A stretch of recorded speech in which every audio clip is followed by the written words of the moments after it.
और या फिर मेरे चुनावी दंगल में निकल गए। मेरे चाहने के बाद भी, मेरी चाहत के बावजूद भी मैं देवली उनियारा की जनता के बीच में समय नहीं दे पाया। लेकिन मैं आज पहाड़ी वालों आपको धन्यवाद देना चाहता हूं कि आज आपने इस कन्हैया दंगल के माध्यम से मुझे सारी देवली उनियारा के आसपास के गांव की जनता का दर्शन करने का मौका दिया। 2020-2023 के पहले समाज में कन्हैया दंगल भी होते थे, ढांचा गीत भी होते थे, लेकिन कहीं नरेश मीणा का जिक्र नहीं था। लेकिन 2002 में जब राजस्थान विश्वविद्यालय में चुनाव लड़ा और जब राजस्थान यूनिवर्सिटी में ग्रामीण तबके के लोग, किसानों के बच्चे और उन युवा बच्चों के साथ जब मैं राजस्थान की राजधानी जयपुर में छात्र राजधानी के दौरान उन बच्चों की छात्रवृत्ति के लिए लड़ाई लड़ता था, जहां कहीं भी बच्चों की दिक्कत आती थी उनकी लड़ाई लड़ता था, तो युवा साथियों का, बच्चों का भरपूर आशीर्वाद प्यार मुझे मिलता था। जेल में रखा गया। किस तरह से इस राजस्थान में, देश में डबल इंजन की सरकार, भारतीय जनता पार्टी की सरकार, क्या एक तरफ नरेंद्र मोदी और अमित शाह अडानी अंबानी से मिलकर पूरे देश को लूटने का काम कर रहे हैं, उसी तरह से राजस्थान में भजन लाल सरकार चाहे एकदम डूंगरी बांध में हमारे क्षेत्र गांव के लोगों को उजाड़ने का प्रयास कर रहे हैं। उसी तरह से इस देश में जैसे अडानी और अंबानी पूरे देश को खाने का काम कर रहे हैं, जैसे अंग्रेजों ने भी इस देश को नहीं लूटा, वैसे अडानी अंबानी इस देश को लूट रहे हैं। उसी तरह से राजस्थान में एक कोटा से आने वाला एक सेठ, एक कोटा से आने वाला एक पूंजी पे सेठ, एक धंधा से ओम बिरला इस राजस्थान को लूट रहा है, राजस्थान को खून से नूच रहा, राजस्थान के किसानों की आमदनी को खाने का काम कर रहा है। उस ओम बिरला के खिलाफ, उन हारोती में बैठे धंधा सेठों के खिलाफ तुम्हारे बेटे ने मोर्चा खोल रखा है। तुम्हारा बेटा उन धन्ना सेठों से उसी तरह लड़ रहा है जैसे महाराणा प्रताप दिल्ली सल्तनत से लड़ा, जैसे शिबू सोरेन ने झारखंड और छत्तीसगढ़ के आदिवासियों को आजाद कराने के लिए लड़ाई लड़ी, जिस तरह से कैप्टन चुट्टनलाल ने तुम्हें अधिकार दिलाने के लिए लड़ाई लड़ी, उसी तरह तुम्हारा बेटा नरेश मीणा भी हाड़ौती के किसानों को आजाद कराने के लिए 4 धन्ना सेठों से लड़ाई लड़ रहा है। और उसी के कारण 1.5 साल से नंगे पैर घूम रहा है, 1.5 साल से नंगे पैर घूम रहा है। जिस ओम बिरला ने कोटा बूंदी की जनता को लूट लिया, उस ओम बिरला की देन आज आप देख रहे होंगे, कहीं घर बनाओगे, शौचालय बनाओगे, दीवार बिल्डिंग बनाओगे, तो जो रेत है, जो बजरी है, वो 10,000, 20, 12,000, 15,000 से कम एक टोली नहीं मिल रही। उसका कारण अगर कोई है तो वो ओम बिरला, जिसने पूरी बनास पर कब्जा कर लिया, अभी मैं देख रहा हूँ पागड़ी गांव में भी संकट आने वाला है। यहाँ पर ERCP की नहर निकलेगी, उस नहर में हमारी जमीनें जाएगी, हमारी बनेटा से लेके पागड़ी से लेके कई गांव की जमीनें जाएगी। लेकिन आज दिन तक प्रशासन ने आके इन गांव में ये नहीं कहा कि हम तुम्हें कितना मुआवजा देंगे, आज नहीं आके नहीं कहा कि हम तुम्हें कितना मुआवजा देंगे। जब नरेश मीणा समरावता में उन 14 गांव जिनको देवली से हटाकर, उनियारा से हटाकर देवली जोड़ दिया था, उनके लिए जब लड़ाई लड़ा तो 8 महीने जेल डाल दिया। मैं इन तमाम देवली उनियारा की जनता की सेवा के लिए, यहाँ की जो भी आपकी समस्या है, यहाँ आज दिन तक स्ट्रॉन्ग जिले में कहीं आप सोच में नरेश मीणा आपका बेटा आपके आशीर्वाद से आंदोलन करने जा रहा है, आपका बेटा आपके आशीर्वाद से आंदोलन करने जा रहा है। उस आंदोलन में मैंने शर्तें रखी है कि जो ये बनेटा से जो इस नदी में जो ये नहर निकलेगी, इसमें जो किसानों की जमीनें जाएगी, उसका उचित मुआवजा दिया जाए, किसानों को पहले मुआवजे की स्थिति को क्लियर किया जाए, उसके बाद नहर निकाली जाए। जिस तरह से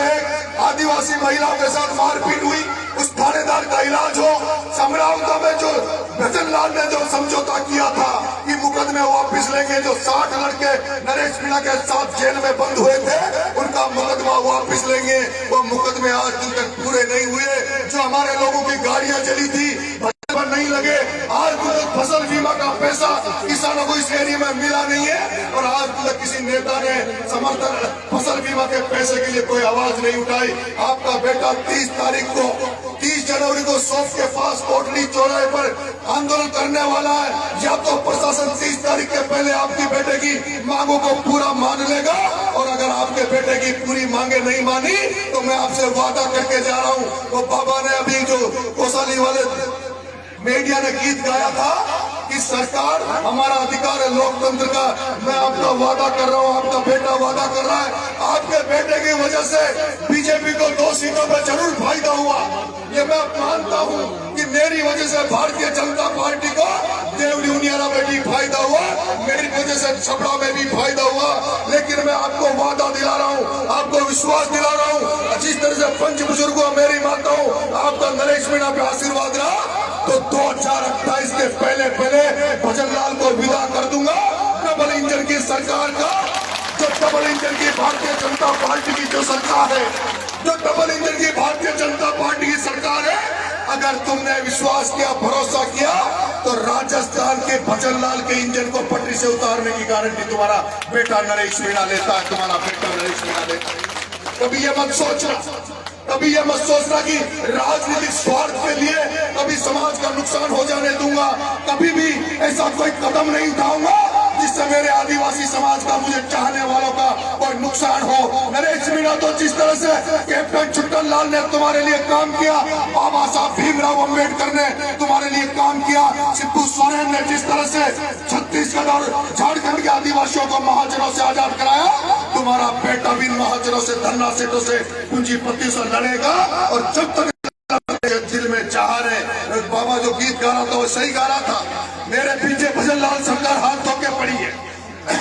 मेरे पीछे भजनलाल सरकार हाथ धो के पड़ी है। मेरी जमानत खारिज कराने के लिए कोर्ट में एप्लीकेशन दी जा रही है। 4 तारीख को, 4 फरवरी को मेरी सुनवाई है। हो सकता है 4 फरवरी को न्यायालय आदेश दे दे कि यह नरेश मीणा अगर बाहर रहा तो यह सरकार को दिक्कत करेगा, इसलिए नरेश मीणा को फिर से जेल में डाल दिया जाए। लेकिन मैं कह रहा हूँ 4 तारीख के पहले 30 तारीख के आंदोलन में अगर आपका आशीर्वाद रहा, आपकी ताकत रही, तो सरकार को भी एक पता लग जाना चाहिए कि नरेश को अगर जेल में डाल देंगे, जैसे पहले जेल में डाला, वो तो समय पर भजनलाल सरकार चेत गई, जो 25 फरवरी जो विधानसभा का घेराव था उसके पहले समझौता कर लिया, नहीं तो उस समय भी सरकार को उखाड़ फेंक दे। और नरेश मीणा अगर कुछ दिन और बच गया, जेल नहीं गया, तो मैं आपसे गारंटी दे रहा हूँ, चाहे डुंगरी बांध का मामला हो, चाहे राजस्थान में किसानों का किसी भी कोने में मामला हो, नरेश मीणा सरकार को तुम्हारे घुटनों में टेक देगा। ये नरेश मीणा ताकत रखता है, आप आशीर्वाद बनाए रखना।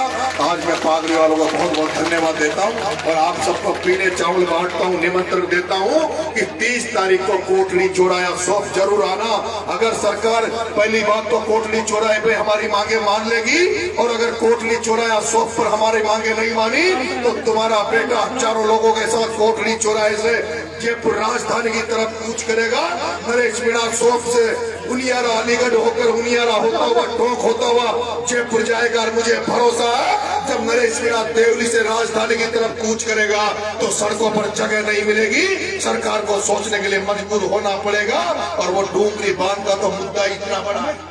डूंगरी बांध का तो मामला इतना बड़ा है, जब माता बहने अपनी झांसी की रानी बनने के लिए तैयार बैठी है, माता बहने हथियार उठाने के लिए तैयार बैठी है, वहाँ के बुजुर्ग 90 साल के बुजुर्ग डूंगरी बांध बचाने के लिए अपने प्राणों की आहुति देने के लिए तैयार बैठे हैं। और उनके साथ जब उनका नरेश जैसा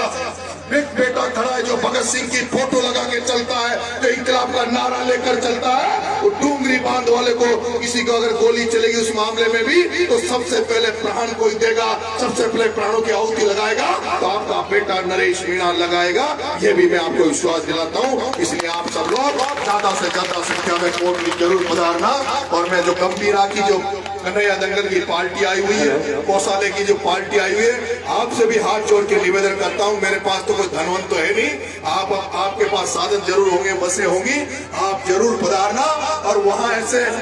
कन्हैया दंगल ऐसे नहीं होगा, आपका बस के ऊपर होगा, बसों के ऊपर ही आपका घेरा बनना चाहिए, ताकि पूरा राजस्थान की भाई नरेश मीणा को, बेटे को जो आशीर्वाद दे रहे, जो किसानों की लड़ाई लड़ रहे हैं, वो किस तरह का आंदोलन हो रहा है। जैसे युद्ध में रणभेड़ियां बजती थी,